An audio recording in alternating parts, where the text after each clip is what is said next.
시간이 되었습니다. 우리 다 같이 자리에 일어나셔서 주님의 성령 지금 이곳에 찬양하심으로 주일 예배 하나님께 드리겠습니다.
다 같이 사도신경으로 신앙 고백하시겠습니다.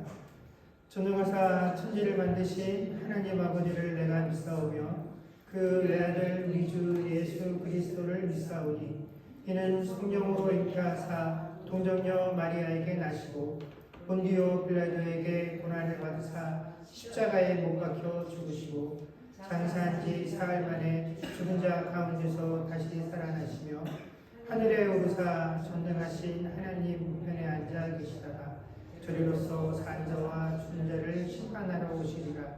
성령을 믿사오며 거룩한 공예와 성도가 서로 교통하는 것과 죄를 사하여 주시는 것과 몸이 다시 사는 것과 영원히 사는 것을 믿사옵나이다. 아멘. 우리 다 같이 자리 앉으시고 찬송가 94장 찬양하겠습니다.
고맙고 좋으신 사랑의 아버지 하나님, 여름에 찬란했던 빛과 푸르렀던 자연들이 이제 그 옷을 갈아입고 아름다운 색깔로 자연을 물들이면서 이 해의 마지막을 향하여 달려가고 있습니다.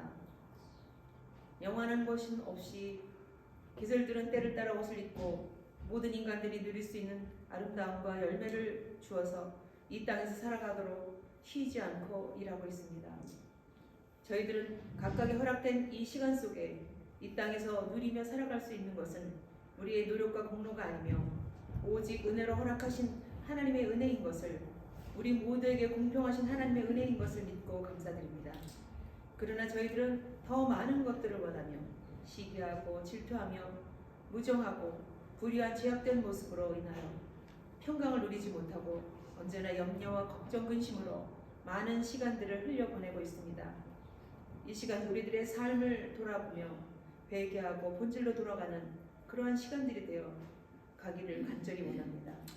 저희들은 본질상 죄인들이며 이러한 우리의 죄로 인하여 죽을 수밖에 없는 저희들을 고아와 같이 버려두지 아니하시고 당신의 외아들 이 땅에 가장 낮은 모습으로 보내주셔서 우리들을 위하여 죽기까지 순종하셔서 죽을 수밖에 없는 저희들의 생명을 구원해 주셨던 그 사랑을 이 시간 다시 한번 기억하며 가장 겸손한 모습으로 우리를 향하셨던 그 마음의 자리로 들어가서 아버지께서 바라보시는 그곳을 바라보면서 헤아릴 수 없는, 갚을 수 없는 그 크신 은혜를 누리며 감사하는 이 시간 되어지기를 간절히 원합니다.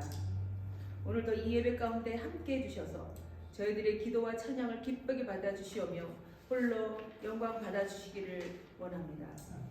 저희 주님의 교회를 사랑하시는 주님, 교회의 머리신 주님을 따라 함께 지어져가는 교회 되어지기를 원하며 오늘의 말씀을 증거하실 정갑 목사님을 기억해 주시사 맡기신 사역을 잘 감당하실 수 있도록 부족함이 없도록 영육의 강건함을 지켜주시기를 원하며 오늘도 증거되는 그러한 말씀들이 살아있고 운동력이 있어서 우리들의 혼과 및 관절과 골수를 찔러 쪼개는 그러한 말씀들이 되어서 생명들이 살아나고 어둠이 물러가고 치유와 회복이 되어지는 그러한 시간들이 되어지길, 우리들의 삶에 평강이 임하는 시간들이 되어지길 간절히 원합니다.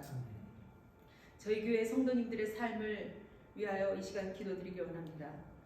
정보사님의 치료의 일정과 과정 가운데 함께 해주셔서 최고의 의료진을 만나게 해주시고 완벽하고 속한 치료가 임하여서 예전보다 더 건강한 모습으로 주님을 섬길 수 있을 수 있도록 해주시기를 원하며 장로님의 치료 과정도 함께 해주시옵소서. 또한 성도들의 재정의 어려움과 관계의 어려움, 믿음의 어려움들과 자녀들의 문제로 기도하는 모든 기도들을 들어 응답해 주시기를 또한 원합니다.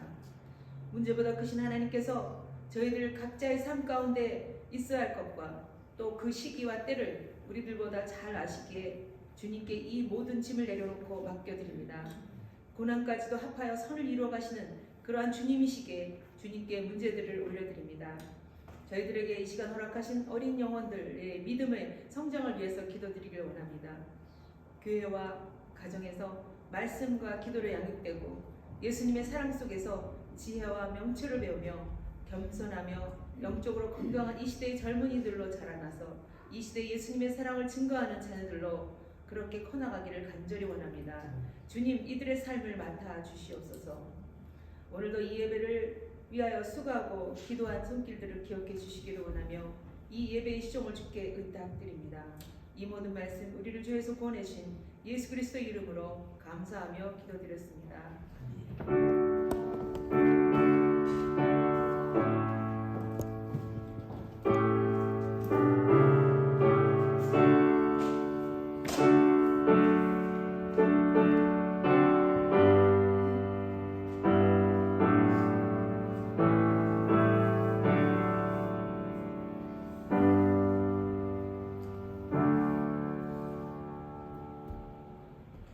응원하겠습니다.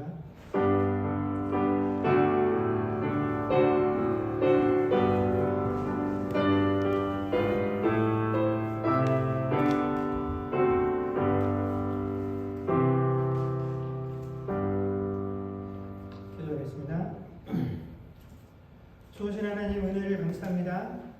지난 한 주간 동안에도 하나님께서 각 가정 가운데 허락하신 귀한 일터와 사업장에서 일하게 하시며 내가 보는 모든 것들이 하나님께서 허락하신 귀한 은혜인 것을 고백하며 예물을 드리게 하시니 주여 감사를 드립니다. 주정훈금으로 또 각종 감사의 제목과 10의 1조로 드려진 헌물 가운데 우리의 중심들이 온전히 드려지게 하여 주시옵소서. 하나님, 우리에게 허락되어진 이 일들이 때로는 너무 힘들고 어려워서 몸에 붙이고 또 마음이 상심되어질 수도 있으나 하나님, 이 직장과 이 사업장들을 우리에게 허락해 주신 것도 하나님의 귀한 은혜인 것을 알며 또한 이것을 우리가 함께 섬기며 운영해 나가는 모든 과정들 가운데 하나님께서 우리에게 베푸시는 은혜와 또 그 시간들과 그 과정들을 통하여 우리를 다듬기를 원하시는 주님의 놀라운 계획과 뜻이 있는 줄로 압니다. 하나님, 그 모든 것들 가운데 우리가 감사와 기쁨으로 순종하며 우리에게 주어진 것들로 하나님께 영광 돌릴 수 있는 그런 삶들이 되어질 수 있도록 주의 은혜로 함께하여 주시옵소서. 허락하신 일들을 감당할 수 있도록 육신의 강건함들을 허락하여 주옵시고 또 아버지 하나님, 우리에게 지혜를 허락하사 내게 닥쳐지는 모든 어려움들과 상황들 가운데서도 참으로 내가 그리스도인으로서 이 상황 가운데 어떠한 것들을 내놓는 것이 나에게 유익한 것이 아니고 하나님께 유익하며 영광 돌릴 수 있을 것인지를 깊이 생각할 수 있는 그런 믿음들을 우리에게 허락하여 주시기를 간절히 바라고 소망합니다. 아버지 하나님, 또한 특별히 바라고 원하기는 이렇게 매주마다 우리 어른들과 함께 예배에 참석하는 우리 어린 자녀들을 위해서 기도합니다. 더 큰 교회에서 또 한국에 있었다라고 한다면 지금보다 더 좋은 환경 가운데에서 더 좋은 보살핌들을 바라고 자라겠으나 하나님, 우리에게 주어진 환경과 여건 속에서 하나님께서 그 어린 자녀들을 우리의 품에 허락하여 주셨고 또 우리와 함께 자라나도록 허락하셨사오니 하나님, 그들이 부모들과 함께 이곳에서 예배드릴 동안에 성령 하나님께서 우리 어린 영혼들 한 명 한 명들을 책임져 주시고 아버지 하나님, 그들의 중심과 그들의 생각과 그들의 삶과 그들의 행동을 주관하사 하나님, 비록 어리고 연약하나 아버지 하나님, 이곳이 하나님의 전인 것들을 깨닫게 하시는 놀라운 은혜가 있게 하셔서 하나님, 세상과는 분명히 구별되어진 그런 모습들과 또 자세들이 이 예배 시간들을 통하여 훈련되어지게 하시고 또 부모들과 함께 드려지는 이 예배의 모습들을 통하여 부모들을 통하여 우리 자녀들이 학습되어지고 훈련되어지고 하나님을 영화롭게 하며 하나님을 경외하는 그런 예배의 태도들을 배울 수 있는 그런 귀한 시간들이 되어질 수 있도록 하나님께서 은혜로 함께하여 주시옵소서. 어른들의 예배를 위하여 함께 참여하고 애쓰는 우리 민규 아버지 하나님, 또한 이든이와 해나 또 요한이와 이한 모두가 이곳에 예배드릴 때 하나님께서 베푸시는 특별한 은혜들이 우리 영혼 한 명 한 명에게 깊이 새겨지는 그런 귀한 시간들이 하여 주시옵소서. 오늘도 특별한 사정으로 함께 예배드리지 못하는 지체들을 주께서 기억하시고 어디에 있든지 간에 오늘 이 예배와 동일한 은혜로 함께하여 주시기를 소망하며 우리 주 예수님 이름으로 기도드립니다. 아멘.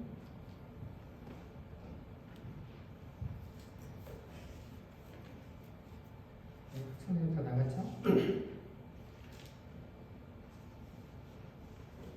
하나님 말씀 보겠습니다. 하나님 말씀은 요한복음 4장 1절에서 10절까지 말씀입니다.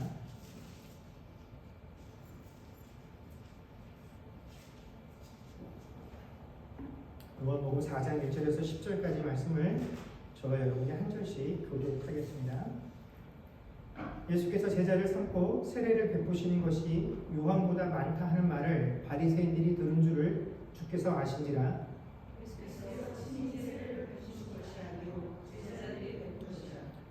유대를 떠나사 다시 갈릴리로 가실새 사마리아에 있는 수가라는 동네에 이르시니 야곱이 그 아들 요셉에게 준 땅이 가깝고 거기 또 야곱의 우물이 있더라. 예수께서 길을 가시다가 피곤하여 우물 곁에 그대로 앉으시니 해가 6시쯤 되었더라. 사마리아 여자 한 사람이 물을 기르러 왔음에 예수께서 물을 좀 달라 하시니 이는 제자들이 먹을 것을 사러 그 동네에 들어갔으리라. 사마리아 여자가 이르되 당신은 유대인으로서 어찌하여 사마리아 여자인 나에게 물을 달라 하나이까 하니 이는 유대인이 사마리아인과 상종하지 아니하미로라. 예수께서 대답하여 이르시되 내가 만일 하나님의 선물과 또 내게 물 좀 달라 하는 이가 누구인 줄 알았더라면 내가 그에게 구하였을 것이요 그가 생수를 내게 주었으리라. 아멘. 우리가 성경에서 등장하는 이 이스라엘이라고 하는 나라의 역사에 대해서 조금이라도 들어보시고 또 아시는 분들이라면 이제 아주 익숙한 내용입니다만, 예수님 당시에는 그 유대인들과 사마리아인들의 관계가 앙숙 중에서도 앙숙이었죠. 근데 원래 이들은 한 조상을 둔 한 형제들이었죠. 그러다가 솔로몬 왕이 죽고 난 이후에 이 이스라엘이라고 하는 나라가 두 개의 나라로 분열되어지게 되죠. 그래서 북이스라엘과 남유다로 각각 존재하다가 불행하게도 북이스라엘과 남유다가 모두 이방 민족에 의해서 점령을 당하게 됩니다. 그런데 이 북이스라엘이라고 하는 나라는 아수르에 의해서 점령을 당하게 되는데, 이 북이스라엘을 점령했었던 아수르라는 나라는 자신들이 점령한 지역에 대해서 어떠한 정책을 펼치고 있었냐면, 그 지역이 가지고 있었던 고유의 문화와 종교를 인정하지 않고 이것들이 살아있으면 자신들의 통치에 방해가 된다고 해서 자신들이 믿고 있는 그 종교와 문화를 자신들이 점령한 지역에도 고루 퍼뜨리는 그런 정책을 쓰고 있었습니다. 그래서 원래 살던 지역의 주민들과 아수르의 주민들의 그 혼합 정책을 많이 써서 인종적으로나 문화적으로 종교적으로 혼합 상태를 이루게 되는 그런 정책을 취하고 있었기 때문에 이 아수르에 점령당한 이후로 그 북이스라엘 지역에 있었던 원래 유대인들은 시간이 지나면 지날수록 점점 그 원래 유대인으로서의 종교적, 인종적인 순수성과 정통성을 점점 상실하게 되었습니다. 그에 반해서 남쪽 유다 지역을 점령했었던 이 바벨론이라고 하는 나라는 이 아수르와는 반대로 그 지역, 자신들이 점령한 지역의 문화와 모든 것들을 그대로 보존하고 유지하고 하는 이런 포용 정책을 쓰는 나라가 바로 이 바벨론이었습니다. 그래서 그곳에 남아있는 사람들이나 혹은 바벨론의 포로로 끌려온 사람들에게도 자신들이 믿고 있는 종교를 강제로 믿게 하거나 하지는 않고 그들이 원하는 대로 그 따라서 문화를 따라서 종교를 따라서 살도록 그냥 내버려두는 정책을 취했기 때문에 오랜 시간 동안 70년 정도의 시간 동안 이 바벨론에 의해서 남유다 지역의 사람들이 통치를 받았음에도 불구하고 그들은 인종적으로나 종교적으로 원래 유대인들의 특징을 잘 간수할 수가 있었습니다. 그래서 70년 뒤에 이 바벨론에서 해방을 받은 이 이스라엘 남유다 출신의 이스라엘 사람들이 다시 본국으로 돌아와서 무너졌던 성전을 다시 지으려고 할 때 원래 그 지역의 토착민이었던 그 사마리아 지역의 사람들, 그러니까 원래 있었던 유대인들과 아수르와 각 지역에서 속해 있던 사람들이 혼합되어진 그 인종을 가졌던 그 종교를 가졌던 사람들이 자신들도 하나님을 믿기 때문에 이 유대인들이 지으려고 하는 성전 그 공사에 우리들도 참여하겠다라고 이렇게 부탁을 합니다. 우리도 참여하겠다고 얘기했을 때 바벨론에서 돌아온 이 정통 유대인들이 너희는 우리하고는 다르다. 너희들이 하나님을 믿는다라고 하지만 너희들이 믿는 하나님은 우리가 알고 있는 하나님을 믿는 것과는 사뭇 다르기 때문에 우리가 같은 종교라고 해서 너희들이 이 여호와의 전을 짓는 일에 동참할 수 없다라고 해서 거절을 하게 됩니다. 그래서 이때부터 유대인들과 사마리안 사이의 관계가 굉장히 안 좋아지게 되고 이런 것들이 하나둘씩 쌓여서 예수님 시대에 이르렀을 때에는 굉장히 큰 반목이 일어나게 되었다라는 것입니다. 그런데 이것이 우리가 그냥 일반적으로 알고 있는 이 사마리아 지역, 지금으로 따지면 이스라엘 전체 길게 자리 잡은 그 이스라엘의 중부 지역이 이 사마리아 지역에 해당되어지는데 이 정통성에 관련된 문제가 이 사마리아 지역에 있는 사람들에게만 해당되는 것은 결코 아니다라는 것입니다. 왜냐하면 이 이스라엘의 예루살렘 북쪽에 있던 모든 지역들은 사실 북이스라엘의 통치를 받던 지역이었습니다. 그렇기 때문에 아수르에서 멸망당한 그 대부분의 지역이 이스라엘의 3분의 2가 넘기 때문에 사실 이스라엘 북쪽에 있었던 사람들은 대부분 원래 이스라엘 사람들 또 유대인이라고 말하기가 참 곤란하다라는 것입니다. 그래서 그 지역에 살고 있기는 하지만 그 사람들을 순수한 혈통과 종교적 입장에서 보면 진정한 유대인이라고 부르기가 좀 어렵다라는 것이죠. 그래서 예수님 제자들이 대부분 어디 출신이었습니까? 갈릴리 출신이었죠. 근데 이 갈릴리도 사실은 이스라엘의 북쪽 지역에 해당하기 때문에 이 갈릴리 지역에 살고 있는 사람들 대부분도 정통 유대인과는 거리가 먼 사람들입니다. 그래서 마태복음 4장 15절을 보면 제가 읽겠습니다. 앞에 화면만 보시고 마태복음 4장 15절에 이렇게 되어 있습니다. 스불론 땅과 납달리 땅과 요단강 저편 해변길과 이방의 갈릴리어라고 마태복음 4장 15절에 기록하고 있는데 원래 지금 이 땅들 스불론, 납달리 이건 다 처음에 가나안 땅에 들어와서 이스라엘이 그쪽을 점령했을 때 이스라엘의 영토였던 곳인데 지금은 이 마태복음 4장 15절에 등장하는 원래는 이스라엘 땅이었던 스불론 지파들이 다스렸던 납달리가 다스렸던 요단강 저편 그 다음에 해변길과 이방의 갈릴리 지역 이쪽이 다 지금은 누구 땅이라는 거냐면 이방인들의 땅이다라는 것입니다. 그래서 그곳에 사람들이 살고 있지만 이 사람들은 정통 유대인이라고 부를 수 없는 사람들이다라는 것이죠. 이게 어떤 내용이 등장하냐면 세례 요한이 유대 당국에 의해서 잡혀서 죽임을 당하게 된 이후에 예수님께서 그때까지는 예루살렘 지역에서 사역을 하시다가 세례 요한이 잡힌 이야기를 들으시고 갈릴리 지역으로 사역을 하러 떠나시면서 왜 예수님께서 갈릴리 지역으로 떠나시는지를 이사야 선지자가 예언했었던 그 내용 속에서 그 이사야 선지자의 예언을 이루시기 위해서 예수님께서 그 지역으로 이동하셨다라고 하는데 그게 무슨 말이냐면 유대인에게만 복음을 전파하시는 것이 아니라 이제 이방인에게도 복음을 전파하셔야 된다라는 그 이야기를 하면서 바로 마태복음 4장 15절에 등장하는 겁니다. 그러니까 스불론 땅, 원래 유대인들이 정착해서 유대인들이 살고 있었던 하나님이 유대인들에게 너희 땅이야 라고 줬던 그 땅에 지금 유대인들이 아니라 다 누가 살고 있는 겁니까? 이방인들이 살고 있는 겁니다.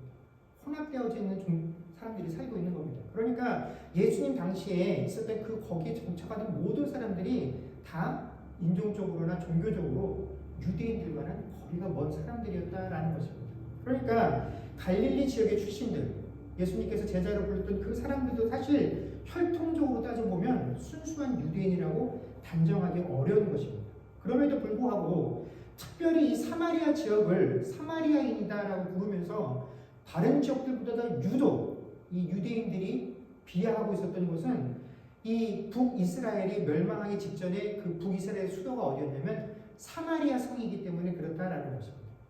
그 당시에 그 성이 사마리아 성이 북이스라엘의 수도였기 때문에 북이스라엘이 멸망한 책임을 그 사마리아라고 하는 도시에 대표성을 부여해서 유독 사마리아 지역 그 지역에 있는 사람들을 비하하고 비난했다라는 것입니다.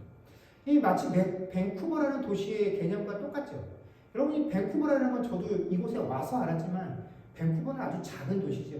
별로 그렇게 큰 도시가 아닙니다. 그럼에도 불구하고 외국에 제가 이곳에 오기 전까지도 밴쿠버가 이 BC인 줄 알았습니다. 너 어디 살아? 그러면 사실 저는 칠리악에 살고 칠리악에 오기 전에 랭리 살았지만 칠리악을 말해도 모르고 랭리를 말해도 모릅니다. 그래서 어디 사냐고 그러면 밴쿠버라고 해야 됩니다. 그러면 다 알죠.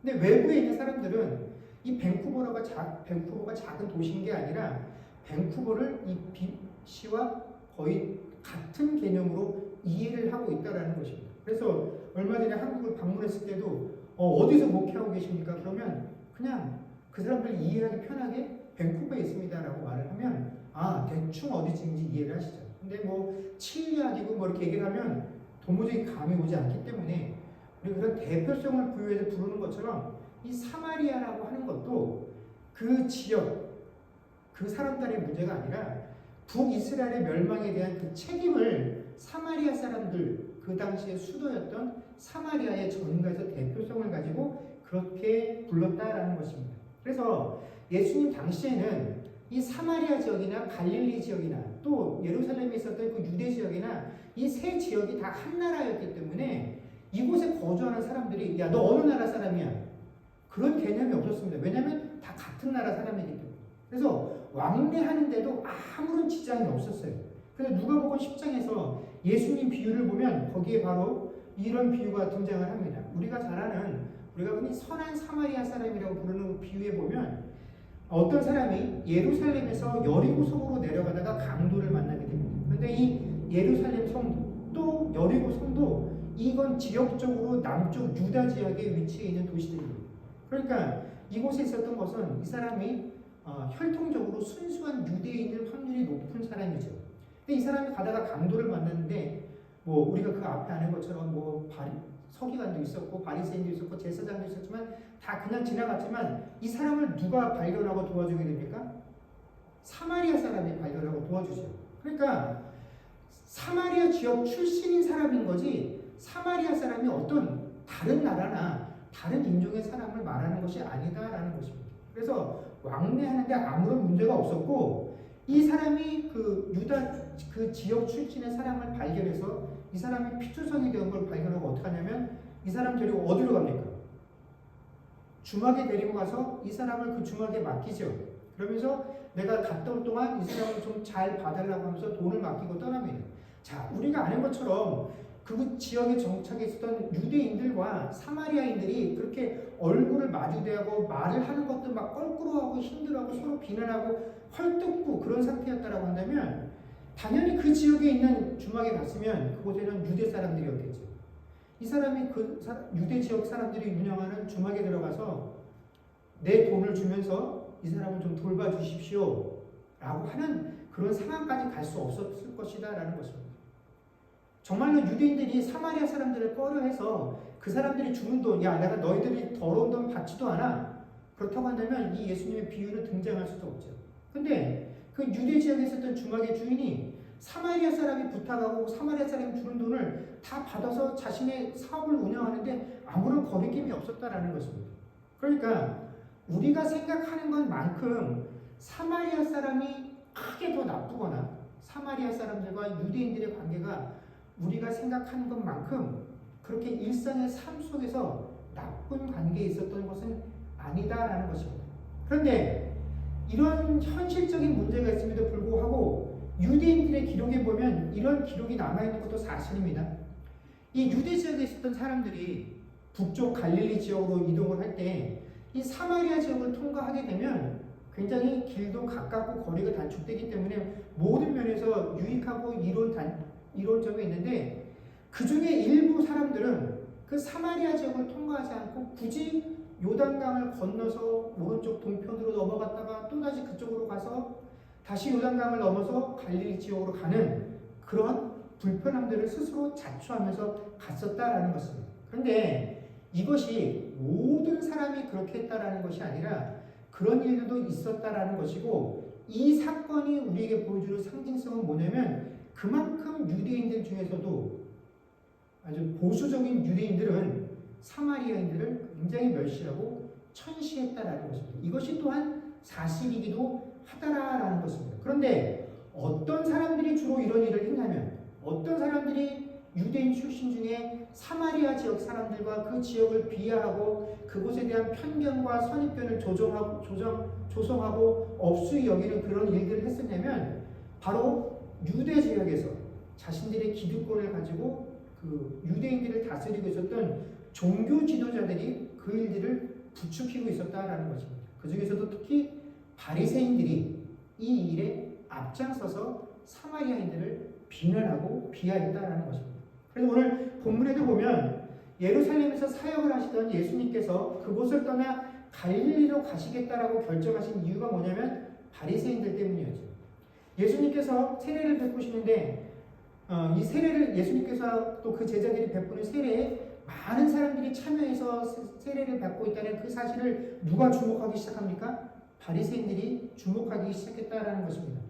점점 예수님께서 하시는 사역이 많은 사람들에게 드러나고 그 사역의 결과들이 나타나게 되자 그 전까지는 바리새인들이 누구를 경계했었냐면 세례 요한을 경계했었죠. 그래서 네가 우리가 기다리던 메시아냐라고 물어볼 정도였었는데 이제 사람들의 관심과 지지가 세례자 요한이 아닌 예수님에게로 넘어가는 것들을 보면서 예수님을 향한 시선들이 옛날같이 않고 예사롭지 않다라는 것을 예수님께서 느끼셔서 이제 비교적 그 바리새인들의 감시가 덜한 갈릴리 지역으로 그 사역지를 옮기시게 됩니다. 자, 이런 상황 속에서 예수님께서 갈릴리로 가시는데 그 갈릴리로 가시는 방법을 예수님께서 여러 가지 방법이 있겠지만 제자들을 향해서 유독 뭐라고 말씀하셨냐면 내가 사마리아를 통과해야 되겠다라고 이야기하셨다라는 거죠. 그래서 그 길을 선택하셔서 그쪽으로 이동하시다가 바로 오늘 본문에 수가라고 하는 성에 들어가셨다라는 것이죠. 자, 바리새인들이 예수님을 주목하기 시작했습니다. 그래서 어떻게 하면 예수님을 넘어뜨릴 수 있을 것인가? 어떻게 하면 예수님의 약점을 잡을 수 있을 것인가? 하는 것을 느끼고 예수님께서도 느끼기 시작하셨다라는 것이죠. 아, 쟤네들이 드디어 나에게 대해서 적대적인 감정을 가지고 나의 일거수일투족을 주시하기 시작했구나. 이런 상황에서 갈릴리를 가시는데 왜 굳이 예수님께서 그렇다면 사마리아를 통과해서 가야 되겠다라고 말씀하셨겠느냐 하는 것입니다. 그냥 예수님이 아니라 그냥 일반 평민의 삶을 사는 사람이라고 한다면 어떤 길로 가면서 어떻게 살든지 하는 것이 크게 문제될 것이 없지만 지금 예수님과 같은 상황이다라고 한다면 예수님께서 이 사마리아 지역을 통과하는 것은 굉장히 부담스러운 일이 될 수 있다라는 것입니다. 그럼에도 불구하고 예수님께서 결국 사마리아를 통과하시다가 수가상에 들리시고 거기서 사마리아 여인 한 사람을 만난 이 상황은 결코 단순히 우연히 벌어진 일이 아니라 하나님의 분명한 계획과 섭리 안에 있는 사건이다라는 것을 우리에게 보여주고 계신다라는 것입니다. 예수님께서 그 성에 들어오신 이후에 우물가 옆에서 휴식을 취하고 계셨고 그 사이에 제자들은 먹을 것을 구하기 위해서 흩어졌습니다. 바로 그때 한 여인이 우물가에 물을 길러 오게 되죠. 예수님께서 그 여인을 보시고 물을 떠서 좀 달라라고 말씀을 하셨습니다. 바로 이 여인이 예수님께서 내가 사마리아 지역을 통과해야 되겠다라고 하셨던 그 이유와 목적이 바로 이 여인이었다라는 것입니다. 그런데 과연 예수님께서 이 여인을 만나기 위해서 내가 모든 부담을 지고 굳이 사마리아 지역을 통과해야 되겠다라고 할 만큼 이 여인이 과연 가치 있는 사람이냐, 모든 비난을 감수해도 될 만큼 그만큼 중요한 인물이었느냐 하는 것을 우리가 살펴보면 결코 그렇지 못하다라는 결론을 우리가 내릴 수밖에 없습니다.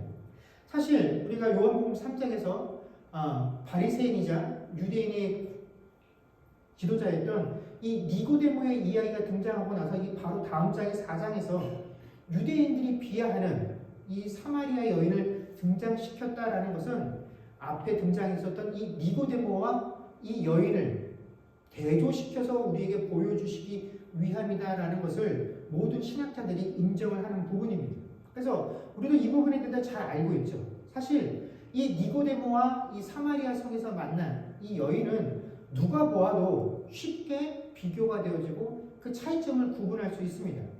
니고데모는 바리새인이고 유대인의 지도자였습니다. 그야말로 이 심적으로나 겉으로 드러난 조건인 모든 것이 다 최상의 조건을 가진 사람이었습니다.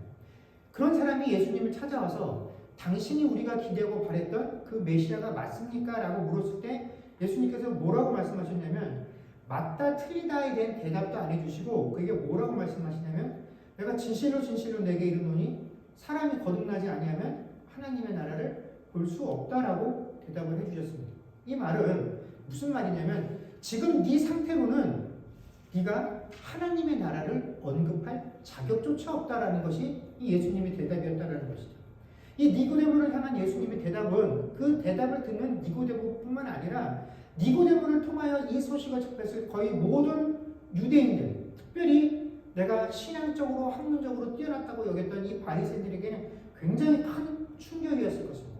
왜냐하면 유대인들은 자신들이 태어남과 동시에 하나님의 자녀다라고, 그래서 나는 하나님의 나라에 분명하고 완벽하게 들어갈 수 있는 자격과 조건을 갖추고 있다라고 믿고 있었던 자들입니다. 그러면 혹시라도 내가 실수해서 그 하나님 나라에 들어갈 수 있는 자격을 잃어버릴 수 있도록 하는 것을 방지하기 위해서 하나님께서 자신들에게 무엇을 주셨다고 믿냐면 율법을 주셨다라고 생각을 합니다. 그래서 내가 이 율법만 잘 지키고 따라가면 우리는 절대로 하나님 나라에서 떨어질 수 없는 그런 존재다라고 믿고 신앙생활을 했습니다. 그런데 바로 그 율법으로 대표되어지는 바리새인이 예수님에게 나와서 당신이 메시아입니까? 라고 얘기했을 때 네가 거듭나지 않으면 하나님 나라를 볼 수 없다라고 이야기를 한 것이죠.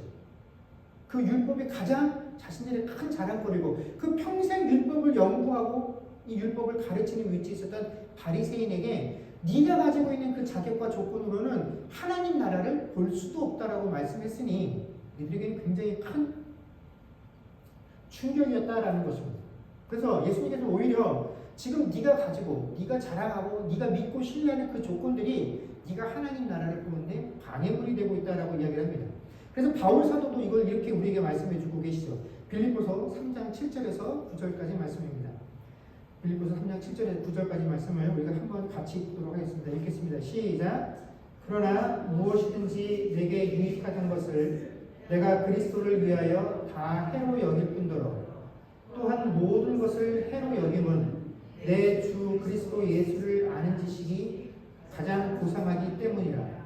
내가 그를 위하여 모든 것을 잃어버리고 배설물로 여김은 그리스도를 얻고 그 안에서 발견되려 함이니 내가 가진 의는 율법에서 나는 것이 아니요 오직 그리스도를 믿음으로 말미암은 것이니 곧 믿음으로 하나님께로부터 난 의라. 아멘.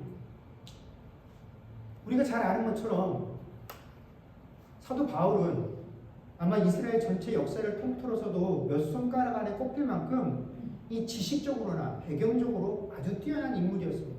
그래서 그 지식과 그 믿음과 신앙들을 가지고 예수를 핍박했었던 사람이 이 바울이죠. 그러나 그가 거듭난 이후에 그의 입술을 통해서 들어진 고백들을 보면 그 전에 내가 스스로 자부하고 하나님을 잘 알고 믿고 지식이 풍성했었다고 여겼던 그 모든 것들이 사실은 다 배설물과 같은 것이었다라고 고백을 하는 것입니다. 예수님을 만나는 것 그 외에는 아무것도 내가 하나님 나라에 들어갈 수 있는 것을 보장해 주지 못한다라는 것이 이 바울 사도의 고백이다라는 것이죠. 그렇기 때문에 이 유대를 떠나서 예수님의 그 다음 행선지가 유대인들이 그렇게 비하하고 비난하는 사마리아 지역이었다라는 것은 굉장히 쇼킹한 사건이 된다라는 것이죠. 실제로 이 무명의 또 온갖 흠투성인 여인과의 만남은 바로 니고데모가 스스로 예수님 앞에 나와서 나 정도 되면 이런 이야기들을 논하고 당신에게 답을 들을 만한 충분한 자격과 조건이 되지 않습니까? 라고 하는 그 니고데모와 전혀 반대되는 조건들만을 우리에게 보여주심을 통해서 구원이란 이렇게 되어지는 것이다 하는 것을 우리에게 보여주시기 때문에 그렇다라는 것입니다. 이 여인과의 만남을 통해서 우리가 분명하게 알 수 있게 되는 하나님께서 당신의 자녀들을 구원하는 이 방식은 이 구원이라는 사건은 그 결코 시작과 원인이 사람에게 있지 않다라는 것을 보여주신다라는 것입니다.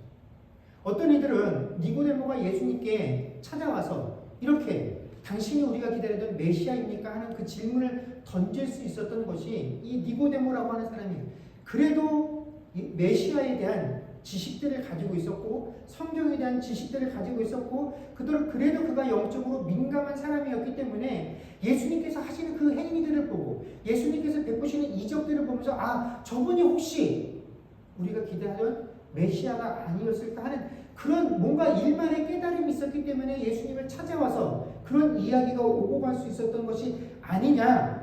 그래도 뭔가가 있었기 때문에 그렇게 시작되어진 것이 아니냐라고 우리가 추측할 수 있습니다만 기대할 수도 있습니다만 사실 그가 그런 지식을 가지고 나와서 예수님께 이야기를 나눴을 때 그가 예수님께 들은 것은 면박밖에 없죠. 네가 이스라엘의 스승인데 어떻게 이러한 것들을 알지 못하느냐 하고 그의 영적인 무지함에 대해서 예수님께 책망을 받았을 뿐이다라는 것입니다. 그래서 그가 알고 있었던 그 지식들이 그가 구원을 받는데 하나님의 백성이라고 인치심을 받는데 아무런 도움이 되지 못한다라는 것이 그 니고데모에게 내린 예수님의 판단이었다라는 것입니다. 요즘 시대도 마찬가지입니다. 우리가 세상을 살다 보면 꼭 신자가 아니더라고 할지라도 우리가 주변에 다른 종교를 믿고 있는 사람들 혹은 심지어 무신론자인 사람들 중에서도 영적으로 민감한 사람들이 존재합니다. 그래서 그런 사람들은 자기 자신에 대해서 만족하지 못해요.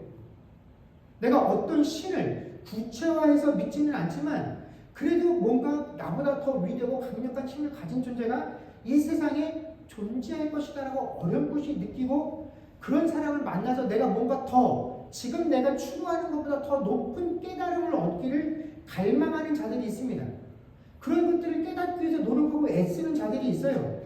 소위 구도자라고 하는 사람들이 있습니다. 그러나 그런 사람들이 그렇게 깨어있고 영적으로 민감해서 그런 존재를 찾기 위해서 뭔가 깨달음을 얻기 위해서 아무리 노력하고 그런 열망을 가지고 있다라고 할지라도 그런 노력과 열망만 가지고는 절대로 구원을 얻을 수 없다라는 것입니다. 자신이 원하는 경지에 도달할 수 없다라는 것이죠. 또 내가 그런 생각들을 가지고 자각을 가지고 있다라고 하더라도 그런 자각과 그런 열망만 가지고는 예수를 만날 수 없다라는 것입니다. 내가 뭔가 더 구체적이고 더 높은 이상들을 가지고 거기에 내가 어떻게 하면 도달할까? 뭔가 나보다 더 뛰어난 존재가 있을 것인데 그런 존재를 만나고 싶다라고 하는 그런 열망이 예수님께로 인도하지는 않는다라는 것입니다. 그래서 그런 신학적인 지식과 또 종교적인 열망들을 가지고 예수님 앞에 섰던 니고데모가 딱 그 수준이었다라는 것이죠. 모든 것을 다 갖춘 듯 싶었지만 이 사람 정도가 되면 준비가 잘 돼서 이제 예수님께서 한 번만 딱 손 대주시면 바로 그 자리에서 모든 것을 깨닫고 예수님께 아멘하고 승복할 것 같은데 그렇게 안 되더라라는 것입니다. 그럼 이렇게 모든 외적인 조건을 가지고 있었던 니고데모라고 하는 이 정도 수준의 사람도 예수님을 만나서 거듭나는 것이 이루어지지 않았다라고 한다면 이 사마리아 성에 이름도 없는 이 여인은 과연 예수님을 만났을 때 얼마나 이 니고데모보다 구원을 받기가 더 힘들었겠느냐, 우리가 그런 것들을 고민하지 않을 수 없다는 것입니다. 그러나 요한복음 3장과 4장의 내용만 놓고 보면 이 니고데모는 무명의 사마리아 여인에게 완벽한 패배를 경험하게 됩니다. 굴욕을 겪게 되죠. 물론 구원이라는 이 결과만을 놓고 따지고 보면 니고데모 역시도 예수님의 제자로 거듭이 나게 됩니다. 예수님이 말씀하신 것처럼 그도 물과 성령으로 거듭이 나서 예수님을 쫓는 자가 되죠. 그 증거가 요한복음 19장에 있습니다. 예수님께서 십자가에 못 박혀 죽으시고 난 이후에 예수님의 시신을 거두어서 무덤에 넣은 사람이 아리마대 사람 요셉이라는 인물인데 이때 예수님의 시체를 십자가에서 내려서 그 예수님의 시체에 향신료를 바르고 세마포로 싸는 일을 이 요셉과 누가 함께 하냐면 바로 이 니고데모가 같이 이 일을 합니다. 그래서 예수님의 시체를 수습해서 그 무덤에 넣는 일을 바로 이 니고데모가 하게 되죠. 이쯤 되면 니고데모도 예수님께서 돌아가실 때쯤이면 분명히 예수님의 제자였다라고 우리가 확신할 수 있을 것입니다. 그러나 3장에서 예수님과의 만남, 이 사건만 놓고 보면, 이 상황만 놓고 보면 니고데모가 예수님을 만나고 돌아갈 때까지, 그 둘의 만남이 끝날 때까지 니고데모가 변화되었다라는 어떠한 기록도 등장하지 않습니다. 니고데모의 변화에 대해서 성경은 우리에게 언급하지 않습니다. 그런데 이 무명의 여인이 예수님과 만난 이후에는 어떠한 일이 벌어지냐면 이 여인과 만나고 나서 이 여인이 예수님과 헤어져도 돌아간 이후에 이 여인을 예수님께서 이렇게 평가하십니다. 요한복음 4장 35절 말씀입니다. 너희는 넉 달이 지나야 추수할 때가 이르겠다 하지 아니하느냐. 그러나 나는 너희에게 이르노니 너희 눈을 들어 밭을 보라. 희어져 추수하게 되었도다. 아멘. 제자들이 없는 사이에 예수님께서 이 여인과 이런저런 이야기를 나누고 난 이후에 이 여인이 자신이 물두고 왔었던 그 물동이를 내어 던지고 마을 사람들에게 돌아가서 이렇게 이야기를 합니다. 내가 우물가에 갔다가 메시아를 만났다. 근데 돌아간 여인이 어떠한 말과 어떤 행동과 어떤 반응을 보이는지는 아직 예수님 귀에 들리지도 않았고 예수님 눈에 직접 확인하신 것도 아니죠. 근데 이 여인이 돌아가고 난 이후에 예수님의 제자들이 오고 나서 그 예수님의 제자들에게 예수님께서 하신 말씀이 바로 요한복음 4장 35절 내용이다라는 것입니다. 아직 그 시기는 실제적으로는 추수할 시기가 넉 달 정도 남아 있었던 시기입니다. 그래서 굉장히 먹을 것이 부족하고 궁핍한 그때쯤이었는데, 그래서 먹을 것을 구하기 힘들었었던 그 시점인데 예수님께서 그 제자들에게 뭐라고 말하면, 야, 너희들이 나에게 그때 말했지 아직 추수할 때가 넉 달 정도 남았다고. 근데 나는 너희에게 이르노니 너희 눈을 들어 밭을 보라. 희어져 추수하게 되었도다. 우리가 살고 있는 이 세상에서 우리가 육신에 먹을 것들을 구하는 그 추수의 계절은 아직 남았지만, 이 영적인 추수의 계절은 이미 완벽하게 무르익었다라고 말하면서 추수할 때가 되었다라고 말하는 그 첫 번째 대상, 지금 예수님께서 말씀하신 내가 추수를 해야 되겠다고 하는 그 대상이 누구냐면 바로 이 사마리아 여인을 가리키는 말씀이다라는 것입니다. 이 여인, 우리가 봤을 때 외적으로 아무것도 갖춘 것이 없어서 예수님을 만났을 때 예수님이 누군지도 모르고 예수님에게 무엇을 달라고 요구해야 될지 그것도 깨닫지 못하던 사람이었는데, 그런 사람이 예수님과 만난 이후에 물동이를 던지고 그는 돌아가면서 뭐라고 합니까? 내가 메시아를 만났다. 그리고 그 여인이 돌아가는 모습을 보면서 예수님은 추수할 때가 되었다. 이곳에서 첫 번째 추수할 대상이 저 여인이었다라고 이야기를 하셨다라는 것입니다. 이 여인이 거듭나는 데는 예수님과의 한 번의 만남이면 좋겠다라는 것입니다. 아무런 지식이 없고 아무런 바탕이 없고 어떤 배경이 없다라고 할지라도 예수님을 단 한 번 만나고 잠시 그곳에서 이야기하는 것만으로도 이 여인이 구원을 받는 데는 부족함이 없었다라는 것입니다. 이 여인은 니고데모에 비하면 자격이 없어 보이는 사람입니다. 그녀는 예수님에 대한 아무런 사전 지식도 없었고 예수님을 만났을 때 아무것도 기대하지 못했습니다. 오히려 당신이 유대인으로서 사마리아 여인인 나한테 물을 달라고 하십니까? 하는 그 예수님의 요청에 대해서 굉장히 강력한 적대심과 경계심을 가지고 예수님에게 반응을 했었죠. 그런데 그런 여인에게 예수님께서 이렇게 제안을 하십니다. 10절 말씀입니다. 예수께서 대답하여 이르시되 네가 만일 하나님의 선물과 또 내게 물 좀 달라 하는 이가 누구인 줄 알았더라면 네가 그에게 구하였을 것이요 그가 생수를 내게 주었으리라. 아멘. 우리가 잘 부르는 성탄 캐롤 중에 이런 게 있습니다. 울면 안 돼, 울면 안 돼. 우는 아이에게는 산타 할아버지가 뭘 안 주신다고요? 선물을 안 주신대요. 이 캐롤송에 담겨 있는 것은 선물을 받으려면 그 선물을 받을 만한 자격과 요건을 네가 갖춰야 한다는 것을 요구하고 있습니다. 선물을 받으려면 이 정도는 네가 해야지. 근데 이런 우리가 세상을 살아가면서 겪게 되는 이런 인과론의 의미에서 본다고 한다면 이 여인은 하나님의 선물을 받을 아무런 자격이 없는 사람입니다. 오히려 자격과 조건의 의미에서 하나님의 선물을 받을 만한 자격과 조건이라는 의미에서 본다면 니고데모라는 사람이 훨씬 뛰어나죠. 그러나 그는 이미 하나님께서 허락하셨던 그 많은 태생적인 조건들을 가지고도 주님을 만족시키지 못하고 네가 거듭나야 하겠다라는 이야기를 들어야 했다라는 것입니다. 그런데 거기에 비하면 이 여인은 너 거듭나야 되겠다 그런 이야기도 듣지 않았다라는 것입니다. 니고데모에게는 자신이 가지고 있는 그 율법적 지식과 유대인이라는 배경들을 가지고 예수님에게 이런저런 이야기들을 이야기하며 당신이 메시아가 맞습니까? 라고 이야기할 때 그런 지식들을 가지고도 알아듣지 못할 말씀들을 통해서 네가 거듭나야 하겠다라고 이야기를 하셨다라고 한다면 아무것도 기대하지 못하고 아무것도 바라지 못했던 이 여인에게는 하나님의 선물을 이야기하셨다라는 것입니다. 지금 네 앞에 서 있는 내가 나를 만난 것이 뭐라고요? 하나님의 선물이다라는 것입니다. 그래서 네가 내가 누군지 알았더라면 이거보다 더 큰 것도 나에게 구했을 텐데 그렇지만 몰랐으니까 어쩔 수 없다라는 것이죠. 바로 이것이 이 여인이 바로 등장한 가장 중요한 이유다라는 것입니다. 하나님 앞에서 구원을 받는다라는 것은 모든 사람에게 다 똑같은 일입니다. 니고데모나 이 여인이나 누구 한 사람 더 나은 사람이 있어서 구원을 수월하게 받거나 구원을 잘 받거나 구원 받은 이후에 출발점이 더 앞서 있거나 그런 일들은 결코 존재하지 않는다라는 것입니다.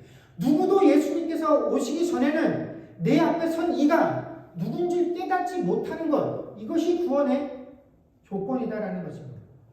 아무도 예수님이 와서 당신이 메시아이시군요, 나를 구원해 주십시오 라고 요구한 사람이 단 한 사람도 없었다라는 것이 성경의 지적입니다. 그래서 요한복음 1장 5절에 보면 빛이 어둠에 비치되 어둠이 깨닫지 못하더라라고 이야기했고 10절에서도 세상이 그를 알지 못하였고 11절에 보면 자기 땅에 오매 자기 백성이 영접하지 아니하였다라고 이야기를 합니다.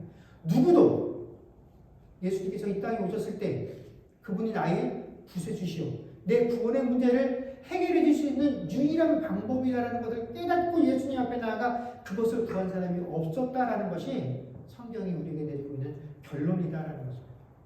여러분 아마 우리 신앙생활 하면서 이런 이야기들을 들어보셨을 겁니다. 부끄러운 구원딸, 이런 표현들을 아마 경험해 보셨을 것입니다. 이 부끄러운 구원이란 그런 거죠. 평생을 예수 안 믿고 자기 마음대로 살다가 죽을 때 다 돼서 가까스로 예수님 믿어서 영접하는 경우, 이런 경우를 우리가 부끄러운 구원이다라고 비유를 합니다. 그런데 우리가 어떤 이의 구원을 가리켜서 함부로 부끄러운 구원이다라고 표현해서는 안 된다라는 겁니다. 왜냐하면 구원은 전적으로 하나님께서 베푸신 은혜요 선물이기 때문에 그렇다라는 것입니다. 몇 대의 크리스찬인 집안에서 태어났다고 해도 그 몇 대 앞의 선조들의 공덕으로 내가 예수를 믿게 되는 것 아닙니다.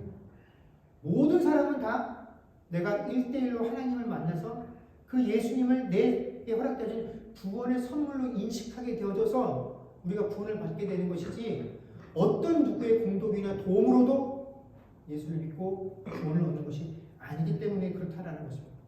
그런데 우리가 그 사실들을 배워서 알고 있음에도 불구하고 부끄러운 구원 같은 이런 표현을 쓰고 있다는 것은, 이것이 크리스찬들에게 존재한다는 것은 우리가 신앙생활을 하면서 여전히 구원이라는 것을 받을 자격과 받을 자격이 없는 사람으로 나누어 인식하고 있다는 것입니다. 구원을 똑같이 받았지만 니고데모와 같은 사람의 수준에서 구원받은 사람, 또 이 사마리아의 여인과 같이 아무것도 준비되어지 않은 상태에서 믿은 사람, 그래서 구원은 다 예수님께 받았지만 구원받고 난 이후에 출발선이 다르다라고 여기는 사람들이 많이 있다는 것입니다. 아닙니다.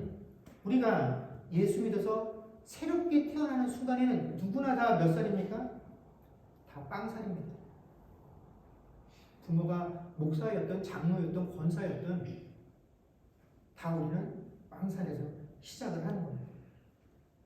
그런데도 불구하고 우리가 그런 사실들을 인정하지 못하고 있다는 것은 나 자신을 스스로 이 사마리아 여인과 같이 그래도 흠이 많고 내세울 것이 없는 사람보다는 그래도 이 니고데모와 같이 뭔가 좀 내세울 것이 있는 게 조금 더 자랑스럽고 떳떳하다고 느끼기 때문에 나 스스로를 자꾸 니고데모와 같은 사람에게 세우기 위해서 우리가 좀 부끄러운 구원과 같은 이야기들을 하게 되어진다는 것입니다. 그러나 여러분, 우리가 분명히 알아야 될 것은 내가 나를 니고데모와 같은 그런 위치에 세우는 순간 우리는 주님 앞에 무슨 이야기를 드려야 되는 사람입니까?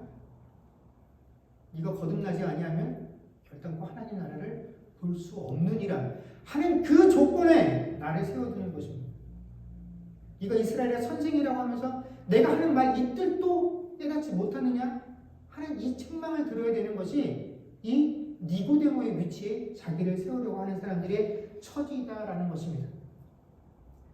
바울 사도는 자신이 구원받은 것을 이렇게 고백을 합니다. 고린도서 15장 10절에 보면 나의 날인 것은 하나님의 은혜로 된 것이니. 그렇습니다. 우리 모두가 다 하나님의 은혜로 하나님께 받은 그 선물의 결과로 하나님의 자녀다라고 칭함을 받게 된 존재들입니다. 그런데 우리가 이 사실들을 깨닫지 못하고 스스로를 이 니고데모와 같은 자리에 세우려는 순간 우리는 내 주어진 조건과 자격에 눈이 가리워져서 오히려 하나님의 은혜를 바라보지 못하고 하나님의 나라를 온전히 갈망하지 못하는 그 삶을 살게 될 것입니다. 그러니 하나님의 자녀가 되어진 우리는 매 순간마다 니고데모의 자리에 나를 세우기보다는 이 이름 없는 사마리아 여인의 내 삶의 자리들을 세워서 하나님께 선물을 받으며 매 순간마다 네가 내가 누군지 알았으면 네가 나에게 더 많은 것들을 구했을 텐데, 내가 그랬으면 너에게 줬을 텐데. 여러분, 차라리 이게 더 낫지 않습니까? 하나님께서 우리에게 들려주신 말씀이 네가 내가 무엇인 줄 알았다, 누군 줄 알았다면 더 많은 것들을 구했을 텐데 나는 그럴 준비가 되어 있단다. 네가 구하면 들어줄 준비가 되어 있단다. 그 약속들을 받고 하나님께 그것을 부르짖으며 살아갈 수 있는 저와 여러분들이 되어주시기를 주 이름으로 간절히 축원합니다. 기도하겠습니다.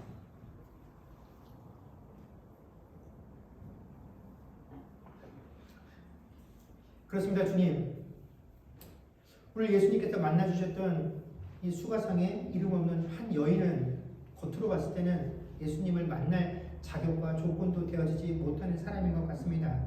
그 당시 살고 있었던 모든 사람들의 판단과 기준에 따라 보면 이 사마리아 지역에 살고 있는 사람들은 정말 상종 못할 사람들이었습니다.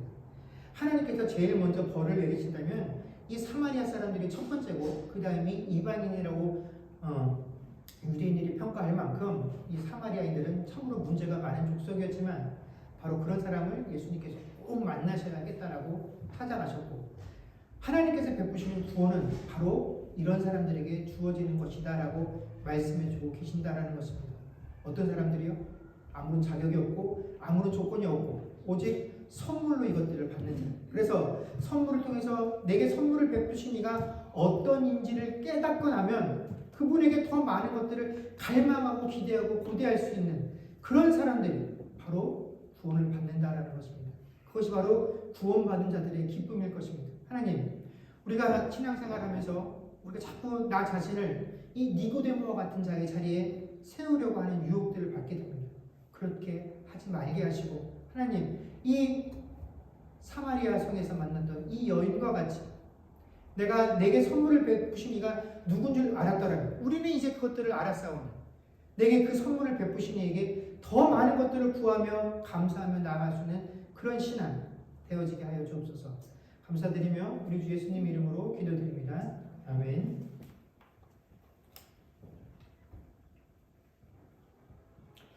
주만 바라볼지라 찬양하겠습니다.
기도하겠습니다. 지금은 우리 주 예수 그리스도의 은혜와 하나님 아버지의 크신 사랑과 성령님의 교통하심과 충만케 하는 역사가 이제 하나님의 선물 우리 주 예수 그리스도를 믿어 구원받은 이들이 내게 베풀어진 그 구원의 선물을 기뻐함으로 고백하는 주의 백성들과 그들의 가정과 사업과 자녀들과 미래와 이 교회 위에 이제로부터 영원토록 함께 있을지어다. 아멘.